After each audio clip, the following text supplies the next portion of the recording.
When Isaac visits his fiancée's family, he's met with hostility, not for who he is, but for what he lacks a college degree.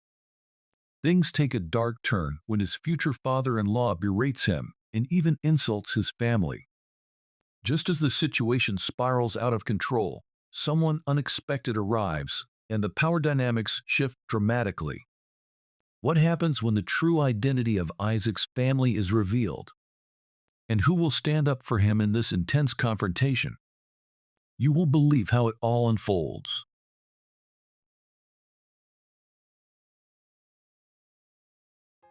High school graduates are worthless.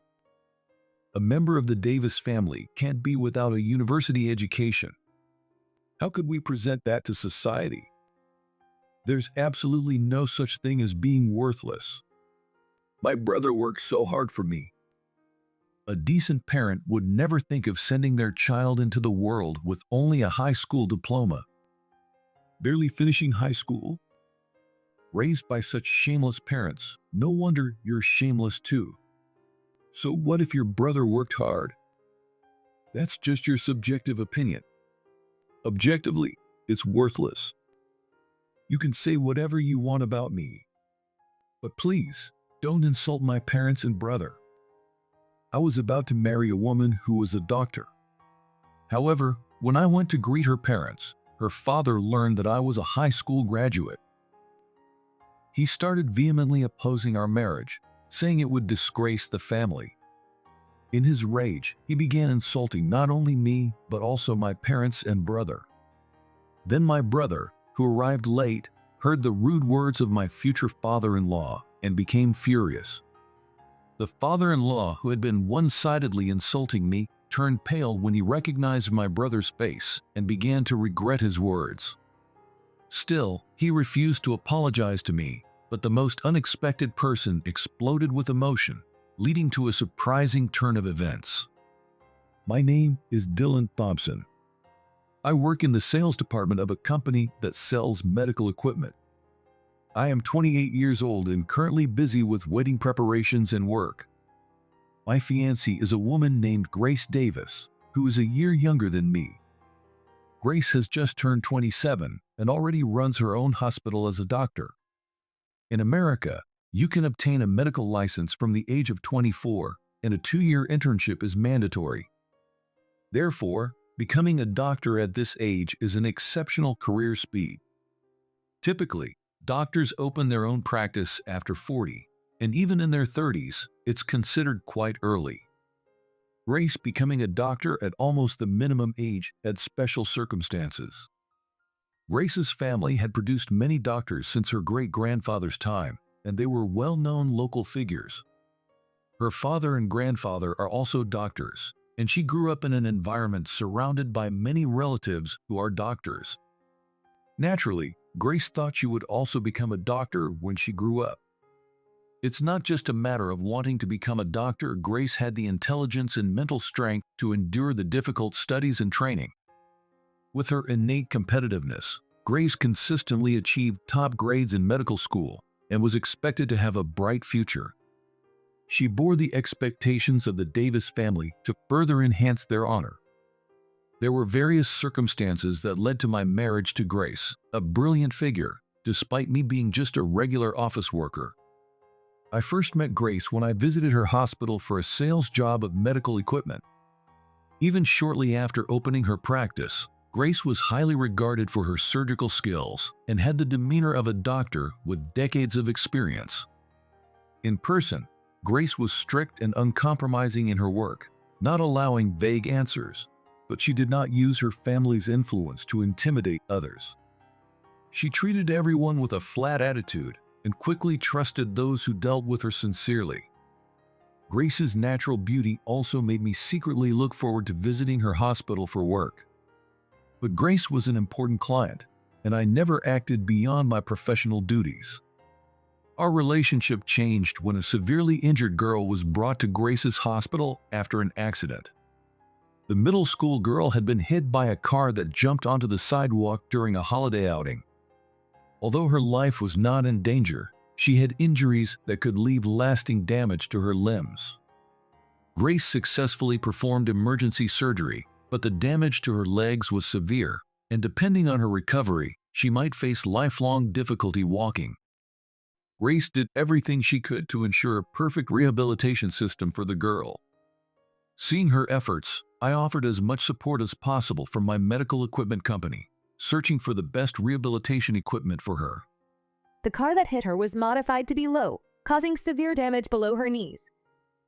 She'll need a specially shaped device to walk straight again. I understand. I'll contact manufacturers that deal with walking aids. After consulting with Grace, I reached out to the manufacturers I had connections with, but all I received were responses stating that making a single custom modification would be cost-prohibitive and labor-intensive. According to Grace, if the patient could maintain a balanced weight distribution for about 2 months while building muscle, she could walk almost like a healthy person. However, the extent of damage to each leg was different, and their recovery rates varied. To evenly distribute weight during the rehabilitation period, a highly specialized custom device was necessary. Furthermore, the device settings would need to be adjusted almost daily to match the condition of both legs. Grace, who already had numerous other responsibilities, couldn't provide such focused attention. Of course, continuing rehabilitation with existing products would still help the patient walk. But in that case, the bones on each side would heal differently, resulting in a very distinctive gait, which greatly disheartened the middle school girl. Grace, while feeling compassion for the girl, showed a pained expression, saying, "There's nothing more we can do. I have an idea. Let me try everything I can." I reflexively offered my help. Grace, looking slightly puzzled, said, "If you have any ideas that could help, please," and begged to me, just a vendor. I immediately reached out to my contacts in the equipment manufacturing industry and got introduced to a skilled craftsman who used to make custom tools by hand. The craftsman was over 70 years old and had retired from the front lines, living a life of crafting as a hobby. When I suddenly contacted and rushed to him with my story, he was reluctant, saying he had no experience making things for the human body. But after several visits and repeated pleas, he finally agreed to take on the challenge. Although he said he couldn't guarantee success, he ordered the blueprints for existing rehabilitation equipment, analyzed their structure, and quickly drew up several designs. I took these designs to Grace, who selected the one that seemed most suitable for the patient. After several prototypes, we completed a rehabilitation device tailored specifically for the middle school girl. The craftsman visited the hospital daily, continuously adjusting the device's delicate balance. After 2 months of rehabilitation, the girl could walk so naturally that it was almost unnoticeable. The girl and her family cried with joy, grateful for Grace's dedication. This experience led the craftsman to establish a company making custom rehabilitation equipment, now focusing on training successors. Grace was deeply grateful for my efforts in this matter. However, at this point, while Grace and I had developed a strong trust as a doctor and a vendor, it had not yet evolved into a personal relationship. But later, I was summoned by Grace in a stern tone.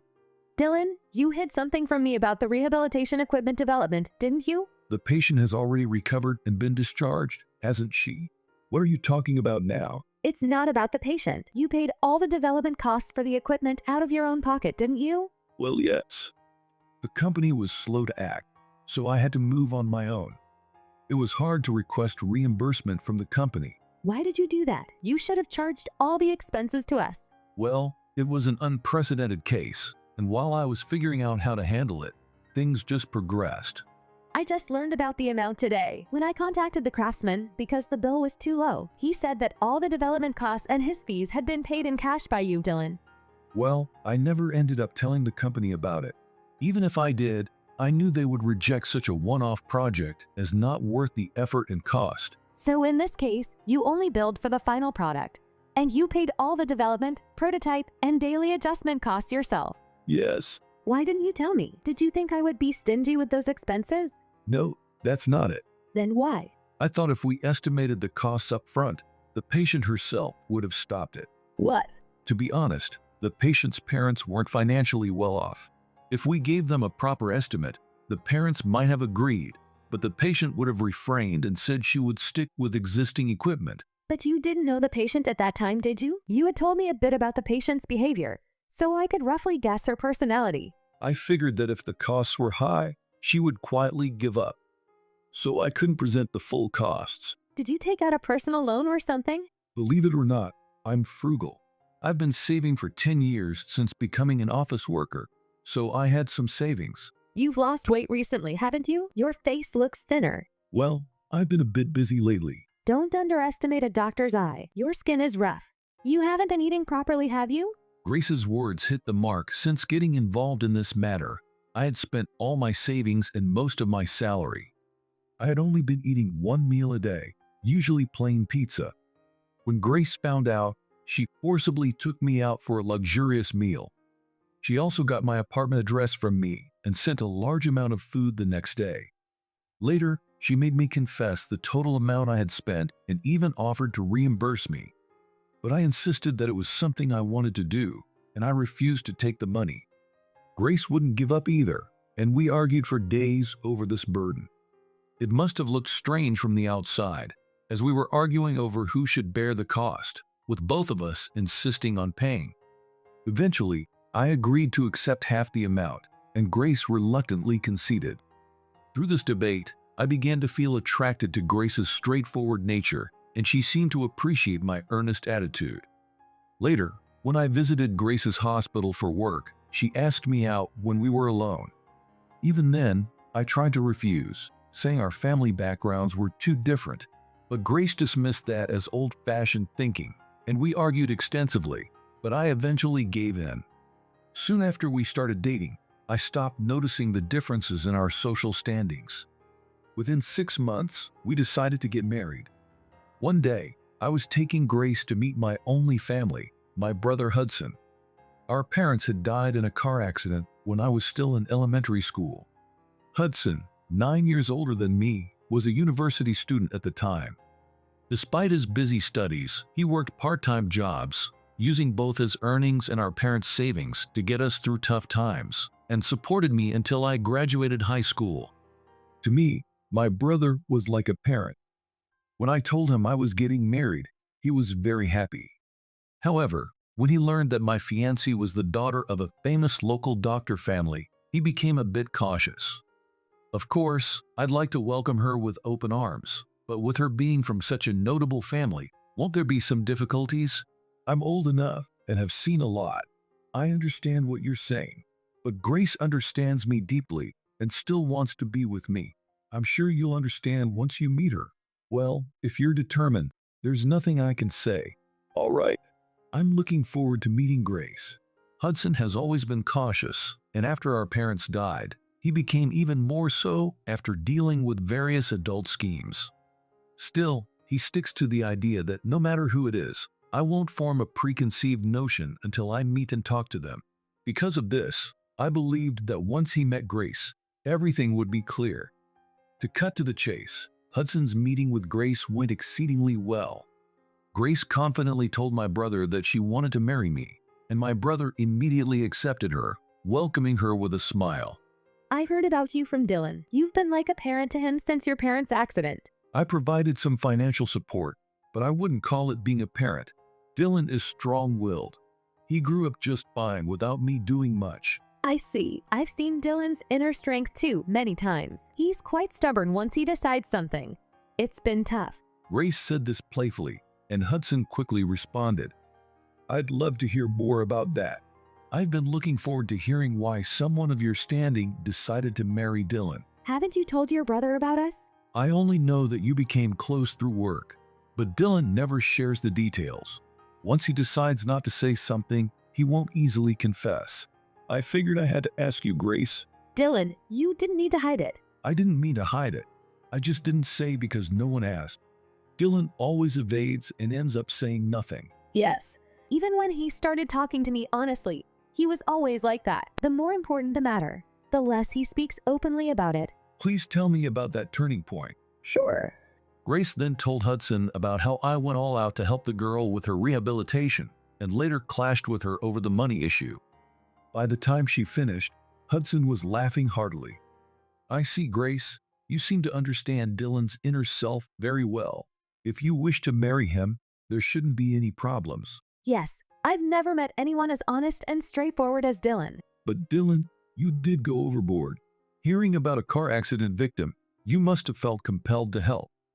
But spending all your savings and skipping meals is too much. When we were short on money, you also cut back as much as possible to save money for me. Yeah, but I can't imagine doing that for someone else. Your strong will is admirable, but it's dangerous to see you go full throttle without brakes. If left alone, Dylan will likely do something like this again. So I want to be by his side and ensure he doesn't overdo it. That's great. If someone like you understands Dylan so well, I can be at ease. Watching the two of them bond over me, I felt completely left out. To be honest, I was worried about the difference in our family backgrounds. But if you have made up your mind, I have nothing to say. Sure, there are some difficult people in our family, but they'll understand eventually. Seeing my brother and Grace hit it off so well on their first meeting made me happy. Oh, by the way, I'm scheduled to greet Grace's parents soon. Could you come as my stand-in parent? When I asked Hudson, he agreed to come without hesitation. The week changed, and the day arrived for me to meet Grace's parents.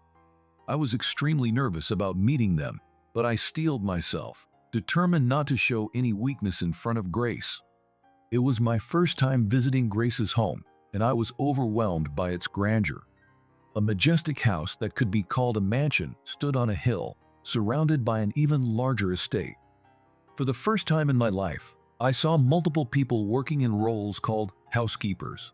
I couldn't help but marvel that Grace, raised in such an environment, hadn't developed a condescending attitude. Grace had attended local public schools due to her mother's strong wishes, which likely helped her understand that there was no special difference between herself and others. Grace greeted me at the front door. You look pretty stiff. Relax, we don't bite. Easier said than done, and my brother being late isn't helping. Hudson was supposed to come with me, but he got called into work at the last minute and said he'd be a little late. You'll be meeting my parents frequently from now on, so brace yourself. Encouraged by Grace, I took a deep breath and headed to meet her parents. Isaac, my future father-in-law, was a 50-year-old doctor. Grace's quick transition to running her own practice was greatly supported by her family's connections and her father's financial backing. Despite his age, his hair was quite white, his eyes were sharp, and his voice was strong, easily imagining him in a lab coat, confidently leading his hospital. Mary, my future father-in-law, sat quietly behind him, only speaking to greet me initially. But her occasional glances felt very kind. Having lost my parents in an accident, I felt a warmth from her motherly presence. In such situations, I was not as relaxed as my brother and remained quite stiff. Even so, Grace helped lighten the mood with her timely interjections, and our conversations managed to elicit some laughter. It was about the time Hudson was expected to arrive. Feeling relieved that he would easily fit into the conversation, the atmosphere suddenly changed with one comment from Isaac. So, Dylan, which university did you graduate from? In an instant, Grace and her mother's expressions hardened. I didn't pay it much mind and answered honestly. Well, I didn't attend university. I got a job right after high school. What did you say? Isaac's voice became stiff and harsh. Well, I graduated from high school, but didn't go to college. High school? What is this, Grace? You never told me this. There's nothing to tell. Why does it matter? Don't be ridiculous. Yelling at Grace, Isaac stood up. The spacious living room fell into silence. Don't shout. Enough. You be quiet. Turning to me, his glare was filled with hostility. Dylan, you know about our family, right? Yes, of course. Everyone in this area knows about you. Then why did someone like you approach Grace, knowing what we have built here? I was drawn to Grace's sincerity. Who asked for such naive sentiments?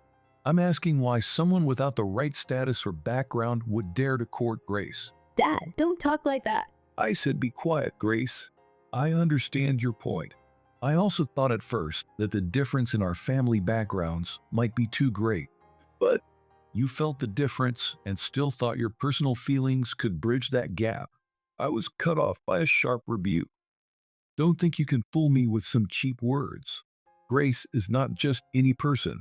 She is crucial to the future growth of the Davis family. Who would let someone without a proper education have her? I understand what you are saying. But even if I only have a high school diploma, it's because my family supported me through everything. Supporting a child to get a high school diploma? Are you mocking me? A high school diploma is worthless. How can anyone associated with the Davis family not have a college education? It's not worthless. My brother worked himself to the bone for me. It's worthless. Completely worthless. No decent parent would send their child out into the world with just a high school diploma. They barely helped you finish high school. No wonder you turned out this way, raised by such disgraceful parents. What does it matter that your brother worked hard? That's just your opinion. It has no objective value. You can say whatever you want about me, but please don't insult my parents or my brother. Shut up. Are you trying to order me around? Your parents and brother's poor judgment led to this. Get out. You are not allowed near Grace again. With the power of our family, I can ensure your company is banned from every hospital in the area. What? Insulted even my deceased parents. I argued back, but when he threatened my company, I lost my momentum. If I said anything rebellious, my company might suffer. As I hung my head, Isaac yelled, "Didn't you hear me? Get out." That's terrible. You don't know anything about Dylan. With tears in her eyes, Grace stood up to argue, but the door to the reception room opened with a bang. Standing in the doorway was my brother Hudson, with a stern look on his face. "And who are you?" "Well, your shouting was quite loud. I could hear everything through the open window." My brother pointed to the open window, easily deflecting Isaac's anger. As Hudson walked across the room, it was clear he understood the situation. Without greeting, he walked straight to the center of the room. The housekeeper was unsure whether to let me through, so I came in on my own. "Nice to meet you, Mr. Davis. I'm Hudson, Dylan's brother." "You're his brother? Why are you here?" Isaac, about to shout, suddenly fell silent, staring at Hudson. It seemed he recognized Hudson's face and name. Hudson Thompson, from Smith Lab. Smith was the name of my brother's mentor, a renowned professor. "So you know him?" "My fame is nothing compared to Professor Smith's." Isaac, now pale, turned to Grace. "What is this, Grace? You never mentioned he was related to Dylan." I knew that if I told you Dylan's brother was a famous doctor, you'd warmly welcome him, but then you wouldn't see Dylan for who he is. I wanted you to meet him without any preconceptions, even if only at first. So that's why I didn't tell you anything. Unbelievable. If I'd known he was related to someone as distinguished as Hudson, I wouldn't have treated him so poorly. So are you saying that if a well-known surgeon like me is backing him, you'd welcome high school graduate Dylan as Grace's husband? No, that's not what I meant. Just to clarify, our parents died in an accident when Dylan was in elementary school. What? I was in medical school then. I was about to drop out to support us, but it was Dylan who strongly wished for me to become a doctor who could save lives. Oh. Mary, who had been silent, let out a small gasp. Do you understand? Right after losing his parents, Dylan told me to prevent others from dying in accidents. He was still in elementary school. He was ready to endure severe financial hardship until I became a surgeon. The resolve it took. Well, upon hearing you slander our parents and me, I was ready to call off this engagement. I can't let Dylan into a family ruled by someone like you. Dylan works at a medical device company to help those who are sick or injured. He never cared about his salary or social status. Because of Grace's character, I wanted her to be with Dylan, but it seems the Davis family has no place for him. I'll renounce the Davis name today. What are you saying? If the Davis family rejects Dylan, then I'll leave. You can do what you want with my hospital. There are plenty of relatives who can take over. I won't allow such nonsense. Wait, Grace. This isn't something to decide right now. Think about the patients who rely on your hospital. If it's about the hospital's ownership, I can take care of it and hire Grace as the director. Hudson, what are you saying? Don't make hasty decisions here. No, it's not up to me or your brother. It's up to my father if he changes his attitude. I won't have to take such extreme measures. That's right. If you promise not to exclude Dylan, I won't disrupt this any further. If I accept Dylan, will everything be fine? Yes, and if you apologize to Dylan for what you said, he'll forgive him, right, Dylan? Of course. But it's not about me. If he retracts his words about my parents and brother, that's enough. No, he needs to apologize to Dylan properly. It's essential to make it clear that no one should cross certain lines, regardless of status. Well, Dad, show some sincerity. if you refuse, it's impossible for us to continue this relationship. How dare you say such things? Dad. Quiet. If you want to leave, then leave. I carry the honor of the Davis family, not just myself.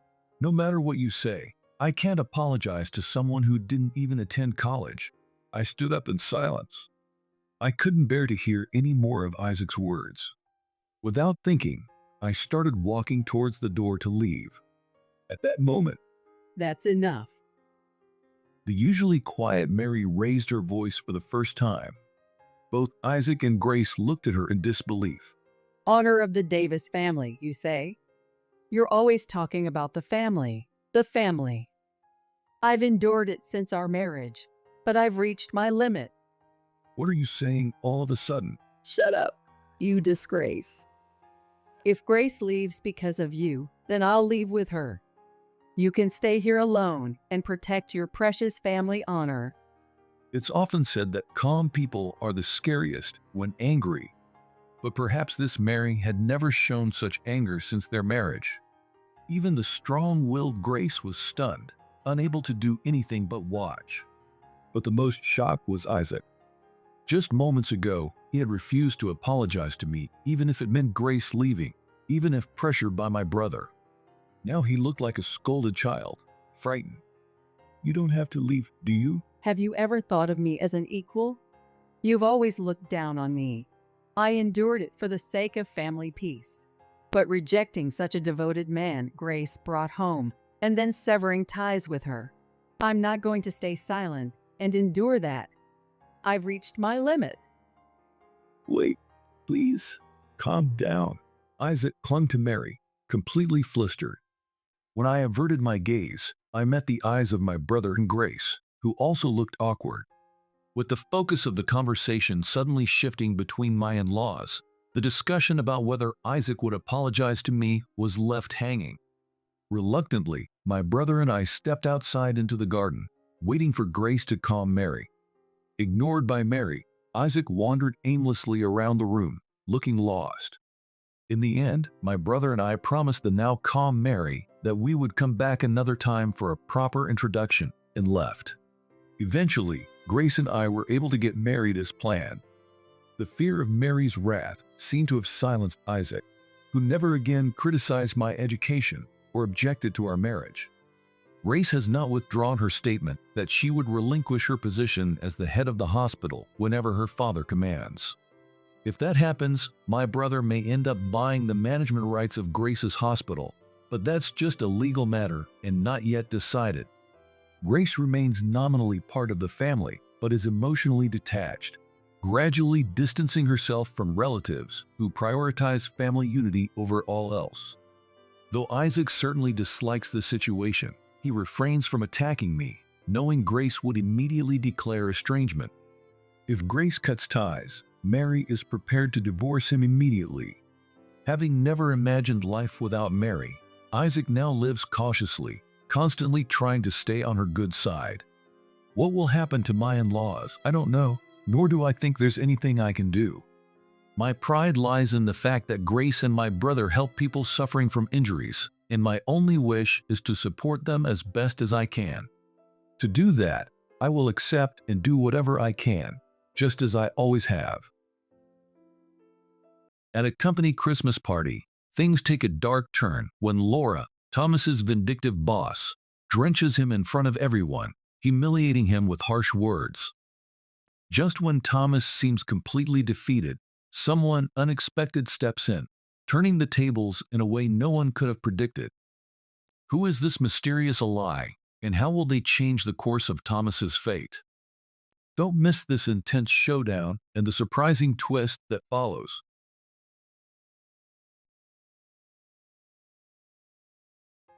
Don't talk back, you incompetent fool. Just because you got lucky and the numbers went up a bit, you think you're hot stuff now that you're a supervisor. People like you who rely on outdated, individual-dependent methods are no longer needed. I snapped back at my supervisor, who was always more concerned with taking credit for himself, and from that day on, she held a grudge against me. Using the branch manager's authority for harassment, my work environment was destroyed, and my performance began to plummet. Seeing my diminished spirit, my wife grew worried, but I pretended everything was fine and hid the harassment from her. During the parent company's Christmas party, which I attended, my harassing boss confronted me and insulted me horribly.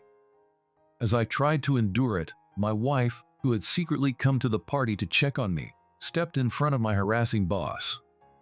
My harassing supervisor boasted, "I'm the branch manager's daughter. Try defying me if you can," and began insulting my wife as well. But when it became clear that my wife's position was far above hers, she turned pale and began to tremble. I'm Thomas Green. This year, I turned 34, and I work for a leading precision parts manufacturing company in America. I joined the company right after graduating from a technical high school, and now I am in charge of the quality control department. Considering that I graduated high school at 18 and became a supervisor after 15 years of service, you might think my promotion was quite slow.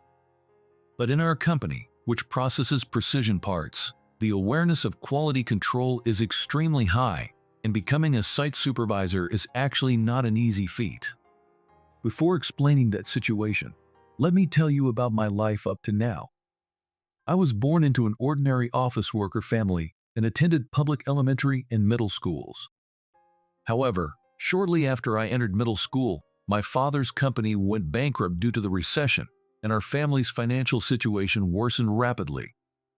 My father was a diligent worker, but he didn't have any notable qualifications, so he started working as a temporary worker at an auto factory to support the family. Since he had been doing desk work until then, he started to get stressed with the unfamiliar field work, and his lifestyle became more irregular. One day, sleep-deprived from overwork, my father was walking through an area under construction for new equipment installation. He overlooked a caution sign, tripped over a step, and got seriously injured. Although the factory gave him some compensation, they determined that the accident was his fault for not using the detour, and he couldn't return to work even after recovering from his injuries.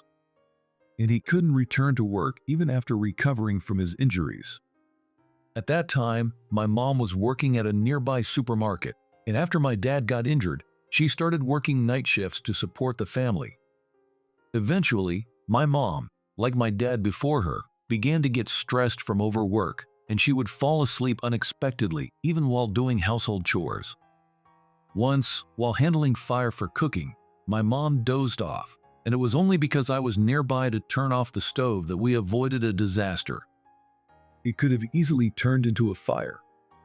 My dad, concerned for my mom, tried to go back to work, but due to the injuries he sustained at the factory, physical work was tough for him, and with the rise of AI in companies, even his preferred desk jobs were decreasing, making our family's future uncertain. To help in any way I could, I started delivering newspapers early in the morning, with special permission from my school. The earnings were small, but by contributing to the household, we could reduce my mom's night shifts slightly. By that time, my dad stopped searching for outside work and instead actively took on house chores so that my mom could rest immediately upon coming home, lessening her burden. We managed to keep our family from falling apart, living on a very low standard without going into debt. Initially, I thought about skipping high school to work, but my parents convinced me to at least finish high school, so I enrolled in the local technical high school. My grades were decent, so the entrance exams for the technical high school were manageable. After middle school, I continued with my newspaper route and, once in high school, took on other part-time jobs, such as working at fast food restaurants or for a cleaning service, as long as they were appropriate for my age and hours. My dad started doing online work from home while managing the house chores. The pay was low, but he took on any job that could turn his administrative skills into money. My mom continued her supermarket job, but with the additional income from my dad and me, her night shifts decreased significantly, allowing her to maintain her health. Our family was always preoccupied with time and money calculations, and we rarely had the luxury to go out as a family or even eat out occasionally. Once, my parents apologized to me about our lifestyle. "Thomas, sorry for making you live such a tight life with all these part-time jobs. What are you suddenly saying that? Dad, you do all the house chores. I can't do much physical work anymore, so this is the least I can do." Thomas, with your grades, you could have easily gone to college. But we couldn't support you. We're sorry. Stop it. I've never thought of our life as tough.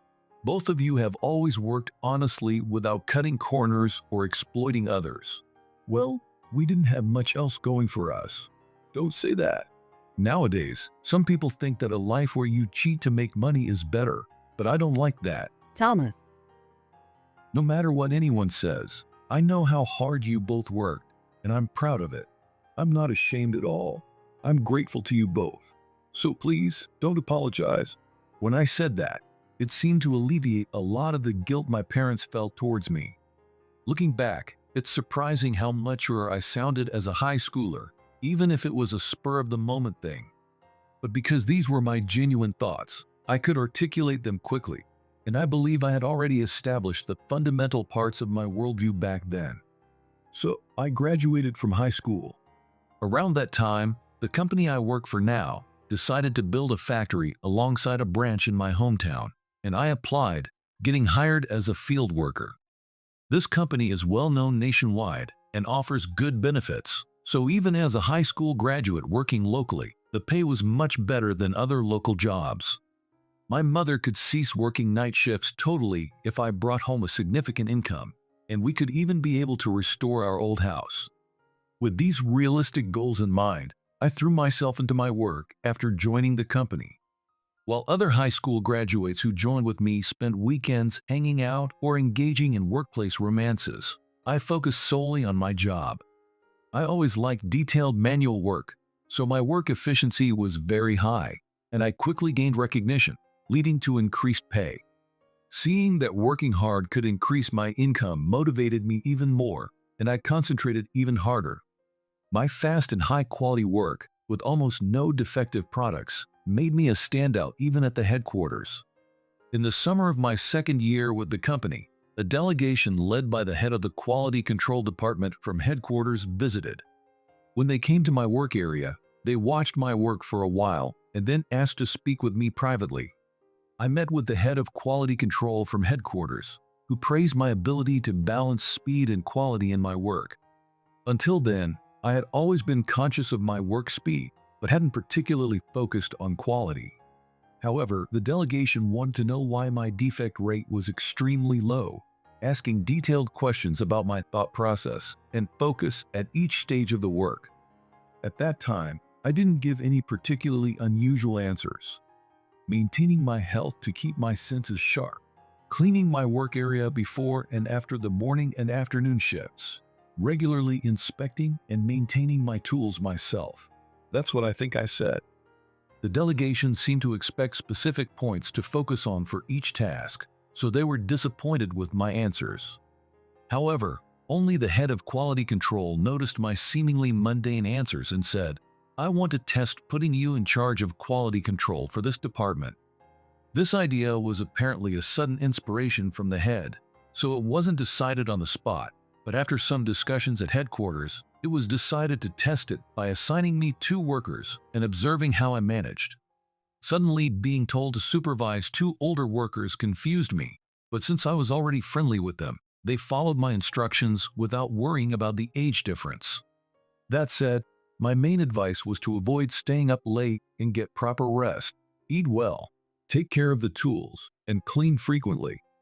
I didn't give specific instructions on the actual work. The results came surprisingly quickly. The workers under my supervision increased their work speed by over 10%, and their defect rate was cut by more than half. At this point, Even the headquarters staff who had no expectations for this plan changed their minds and began to evaluate my work differently. Even though most of the work was automated, just improving the workers' focus made a significant difference in the numbers. So no one laughed at my elementary school lifestyle guidance approach anymore. Maintaining focus, keeping the workplace clean, and taking care of tools by hand. By maintaining these basics, the overall quality of work naturally improved, and this in turn increased the overall work speed. Consistent health prevented disruptions in work movements, and personally maintaining tools allowed for immediate adjustments if the finish started to deviate, fixing issues before they caused significant errors. It might seem endlessly mundane and obvious, but proving it numerically had great significance. Gradually, the headquarters staff who were dispatched began to ask detailed questions about my work and started turning my actions into numerical standards. Thus, the tips for maintaining work quality I had were gradually compiled into shareable manuals, and sharing them across the company improved overall productivity. Even if someday AI advances and this sensory-based method is discarded, I was prepared to calmly carry out my responsibilities. For now, my sensory-based quality control system is recognized within the company, and last year I was promoted to quality control supervisor at this factory.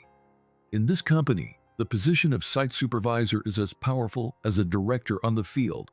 Officially, it's lower than the desk workers, like assistant managers, but the impact on operations can match that of department heads, and the allowances are expanded, so the pay is higher than that of new assistant managers.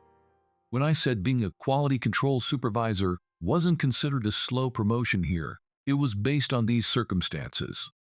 However, I have no interest in advancing beyond my current position or even maintaining it. That said, I was more motivated than ever, having gained something more important than myself. I actually got married 5 years ago and have a healthy son. My son is only 3 years old, but he's already showing interest in making models and seems to have inherited my love for detailed work. My son doesn't need to follow the same path as me, but once he's a bit older, I plan to teach him the intricacies of detailed manual work, much to my wife's exasperation. In any case, I've managed to balance both work and family life quite well. Shifting my motivation from my parents to my wife and child, I was determined to continue working diligently. Though I had struggled during my school years, my efforts paid off, leading to a stable and successful life. However, recently, I've encountered some difficulties. The cause of these problems was my boss. Her name was Laura, a woman who was still only 28 years old, much younger than me. She was assigned as a desk worker manager in the quality control department and transferred to this branch last month as my superior. As I've repeatedly mentioned, the quality control department holds significant power in this company. Given that she was appointed as a manager in this department at such a young age, it was natural to assume she must have been highly capable. The reason I added naturally was because there was more to this. Laura was actually the daughter of the branch president and openly acknowledged this fact. In today's world, blatant nepotism is supposedly rare, but this appointment did not receive good rumors within the company. The branch president, who had a successful career at headquarters, was promoted to branch president due to his performance, but employees commonly believed his daughter didn't have any notable achievements. Reportedly, she graduated from a prestigious A-rank university and used her father's influence and connections within the company. Some uninhibited employees even speculated she had manipulated the senior directors with her charm. Laura was indeed a striking beauty, and several young employees frequently mentioned this. As for me, being married with a child, I didn't see her that way, and academic cliques were irrelevant to a high school graduate like me. Laura was just a manager to me. Nepotism and appointing important department heads was undesirable for the company, but there was nothing I could do about it. I had no intention of engaging in company politics or competing for promotions. I only cared about working well with anyone for the sake of the job, and I had no interest in probing into other people's business. Therefore, even after Laura was assigned, I continued my usual management duties without any particular actions. On her first day of assignment, Laura called me in. Thinking it would have been better if she greeted me during a site tour, I headed to meet Laura. So, you are Thomas Green, right? I've heard about you. Laura, looking forward to working with you. First, let me ask, how long do you plan to continue with this analog quality control? As long as I'm the chief, or at least as long as this method produces results in numbers, I intend to continue. But this only works properly because you're here, right? It's not that it won't work at all without me. However, it's true that there are parts that can't be fully standardized. But there's no need to stick to this method at all costs. If a better method is found, we should switch to it. Well, you speak like it wouldn't bother you if your authority disappeared. That's exactly how I feel. I see. Then let me ask, what happens if you die today? What? Answer me. If you suddenly died today, what would happen to this company, which relies on a system that only works perfectly with you? Even if that happened, although it couldn't switch immediately, the manual would still be somewhat effective.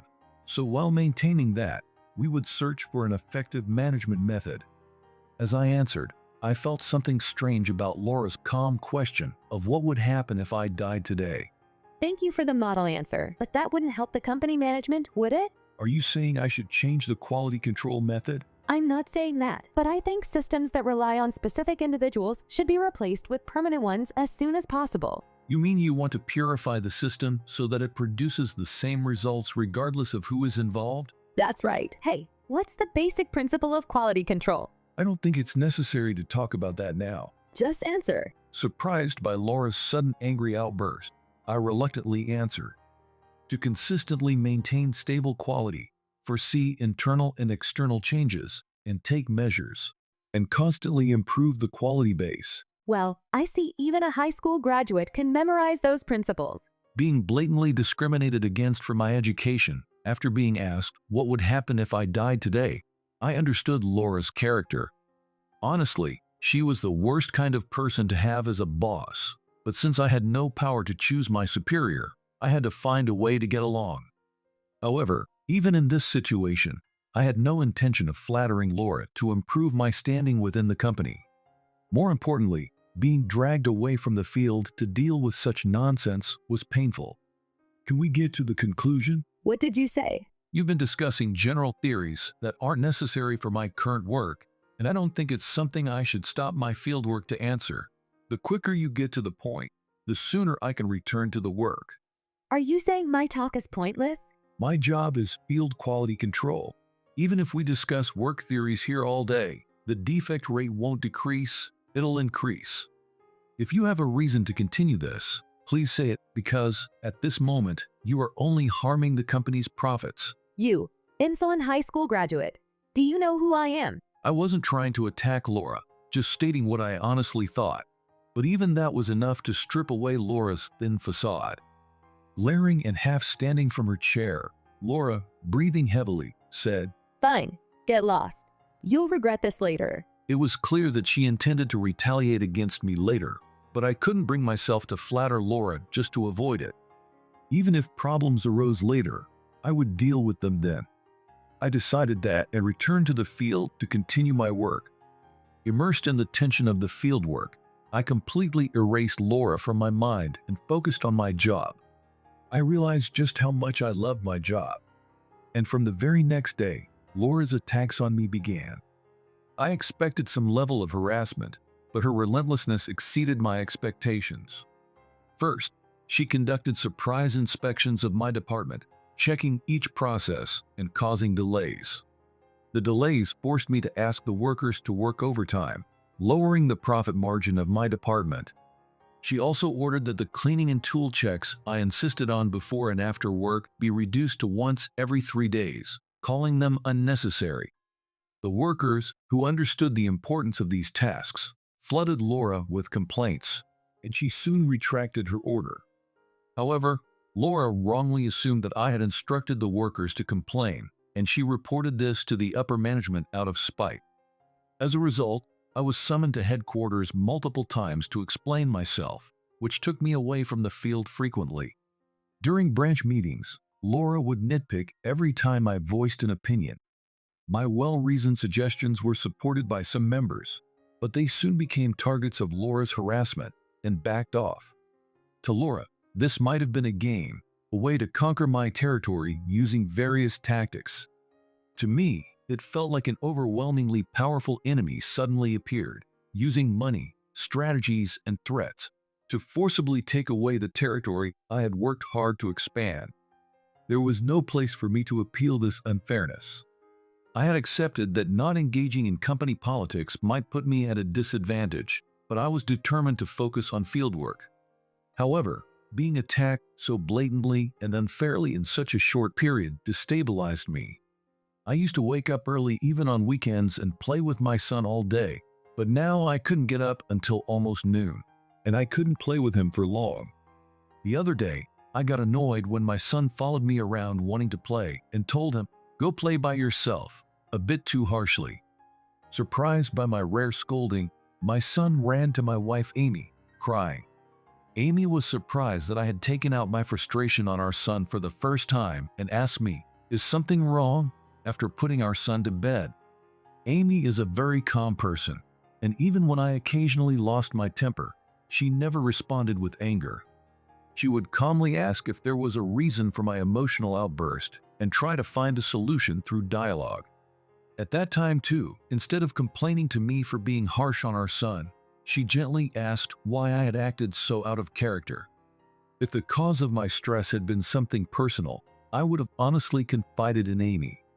"No, I'm sorry. I'm just a bit tired." You've been looking pale and seem unwell lately. Are you overworking yourself? Thinking she had seen through me, I replied, "I'm a bit busy, but it's just temporary," and said nothing more. I wanted to resolve the current situation on my own, even if it took time. I continued to face Laura's harassment and managed to handle it somehow, but the profitability of the field I managed kept declining, reaching a point where my position as a supervisor was at risk. Amidst my anxiety, I received a notice about the parent company's Christmas party. I wasn't in the mood, but I couldn't skip this event held only once every few years, so I attended, intending to relieve some stress by talking to close acquaintances. The venue, a hall large enough to hold a concert for thousands, felt spacious even with over 1,000 attendees, and the party progressed in a bright atmosphere with a buffet. I enjoyed conversations with people from the parent company and acquaintances from other branches whom I hadn't seen in a while. However, as the event neared its end, the atmosphere around me suddenly grew tense when Laura appeared, pushing aside my conversation partners. Those pushed aside looked annoyed but whispered, "She's the branch president's daughter," and quietly distanced themselves, sensing trouble. Seeing their reactions, I realized that Laura's attacks on me were widely known, not just within my branch, but throughout the entire group. Though it was unpleasant to be the subject of rumors, I had to deal with Laura, who was the root cause. Laura, quite drunk, had a very red face and sluggish eye movements. "You've had quite a bit to drink. Are you okay?" Who are you? Amazed that she didn't recognize me, I reluctantly replied, "It's Thomas." Oh, Thomas, what are you doing here? "Well, it's a Christmas party." I know that. I'm asking why someone who can't do their job is here, freeloading on drinks and food. Laura's voice was loud, and I felt the eyes of everyone around us. Even though Laura was heavily drunk, I knew that if I argued with her, it would become fodder for gossip. I silently turned my back on her to distance myself. At that moment, I felt a cold, unpleasant sensation from the back of my head down to my back, followed by gasps from the surrounding people. I knew what had happened. Laura had thrown the contents of her glass at my back as I turned away. She had a tall champagne glass filled to the brim, and the liquid soaked my head and back.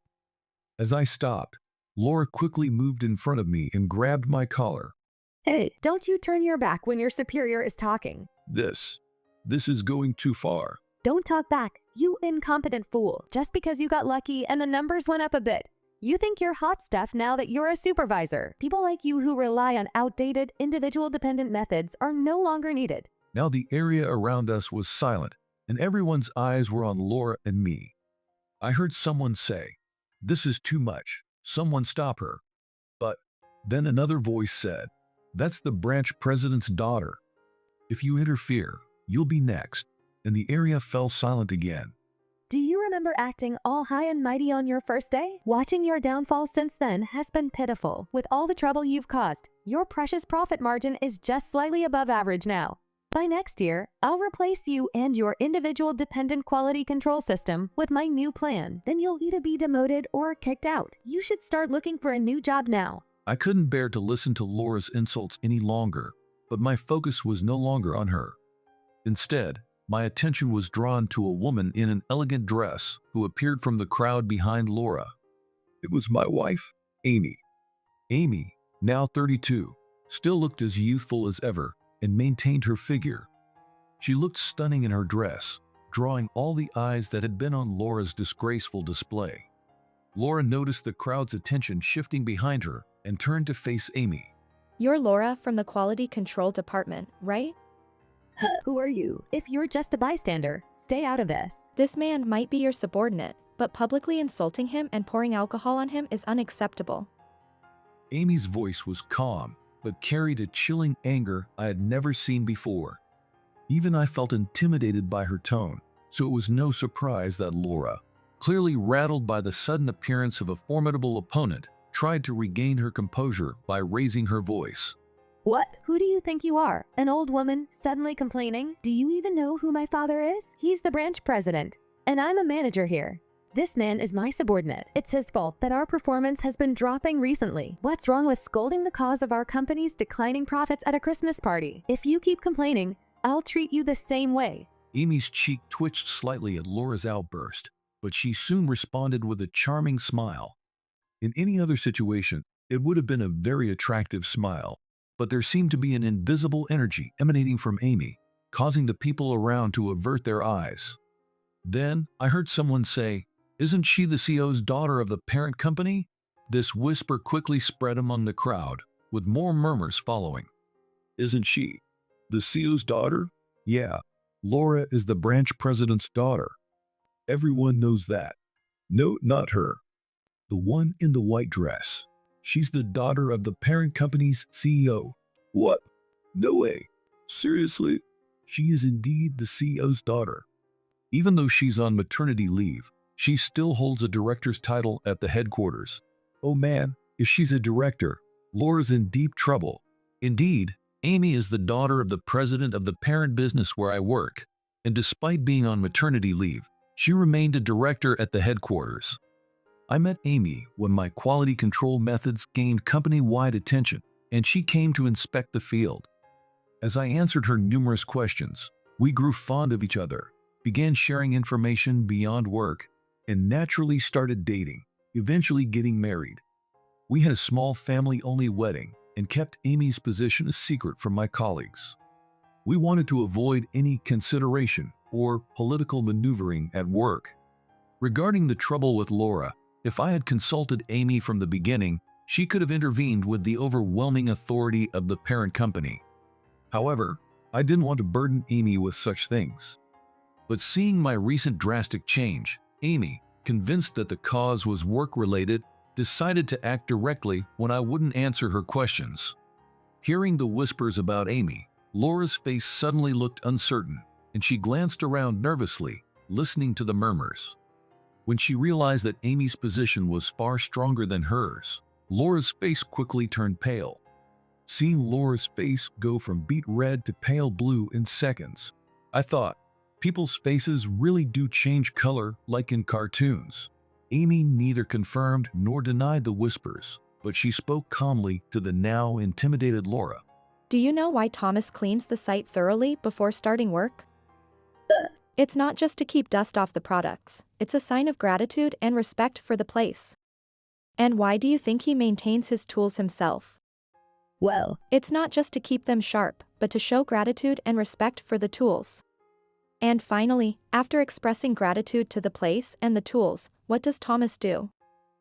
Laura, completely overwhelmed by Amy's presence, couldn't say a word. The final step is a greeting, showing respect to the people working. Do you understand? Thomas isn't even primarily focused on quality control. He's expressing gratitude to everything involved in his work, the people, the tools, the place. By doing this, he naturally achieves a level of quality that no one else can reach. Amy had accurately put into words the thoughts I had never articulated about my work, and I found myself listening intently. It's only natural that he couldn't get results after you dismissed all these important gestures as unnecessary. Laugh if you want, call it outdated, individual dependent methods if you must. But I've never seen anything built by people who mock this last for even 10 years, let alone 100. How long do you think the things you boast about creating will last? After saying that, Amy tugged at my sleeve and started walking towards the exit. As I silently walked beside her, people naturally made way, and we walked out of the venue through the path they created. On the way home, Amy murmured, "I'm sorry. I thought you'd hate me handling it this way, but I couldn't just watch in silence." I replied, "No, it's fine. I appreciate it." When I told her that morning that I'd be home late due to the Christmas party, she hadn't mentioned she'd be attending too, so I was genuinely surprised by her appearance. But I understood that she acted out of concern for me. We knew each other so well that no further words were needed between us. From the next day, my work environment greatly improved. Laura completely stopped interfering with me. Although Amy hadn't mentioned her position at all at the party, many people knew who she was. The story of Laura being rebuked by Amy for insulting a subordinate and being completely defeated quickly spread throughout the group companies. Wherever Laura went, people would whisper, "There goes the one from the Christmas party," and snicker behind her back. She was so bothered by this that she rarely left her desk. Thanks to this, Laura stopped coming to the field to interfere, and I regained a very comfortable working environment. Since that night, rumors about my relationship with Amy gradually spread. Fortunately, my colleagues' attitude towards me didn't change. For years, I hadn't used my wife's influence at work, and my colleagues understood they didn't need to treat me differently. Thus, even after Amy's position became widely known, I could work in an ideal environment without getting entangled in petty office politics. Soon, the atmosphere in my workplace returned to its former positive state, and both efficiency and defect rates were the best in the company. In response to these results, headquarters decided to expand my management methods across the entire group. I was also offered a promotion to quality control manager, but I requested to stay in the field, and it was granted. Even so, my work scope and authority effectively matched that of a manager, but my title and work location remained the same. While I was regaining my energy, an incident occurred. Laura was suddenly dismissed, and her father, the branch president, was also removed from his position. It was a bolt from the blue for me, who still had no interest in office politics, but according to my colleagues, there had been rumors since the Christmas party. The attention Laura attracted at the party led to scrutiny of her actions, and the branch president, who had given his daughter too many privileges, was reprimanded by the CEO of the parent company and had his authority reduced. It was also revealed that Laura had been harassing many other employees and had been receiving kickbacks from multiple contractors. Apparently, there had been small reports before, but Laura's forcefulness and her father's power had suppressed them, leading to the current situation. Initially, they planned to handle it internally, but since the kickbacks with external contractors could lead to criminal charges, they decided on dismissal after consulting with lawyers to clarify the situation. The branch president, who had given his daughter such privileges, naturally couldn't maintain his position either. For me, who had been harassed by Laura, it should have felt like a weight was lifted off my shoulders. However, Laura was already a thing of the past for me, and I had no particular feelings about her fate now. I am now dedicated to making my management methods standard across the company. I have no intention of relying on my wife's influence, but I have always felt Amy's discreet support making my work easier. I have never verbally thanked Amy for her support, pretending not to notice. But staying silent, thinking our feelings are mutual, has started to feel wrong to me. Once my current work settles, I plan to take my family on a small trip and properly thank Amy for everything she has done. Just as Amy verbalized her thoughts back then, I intend to live my life, always remembering to respect the people, things, and places involved in my work, and to continue creating good things.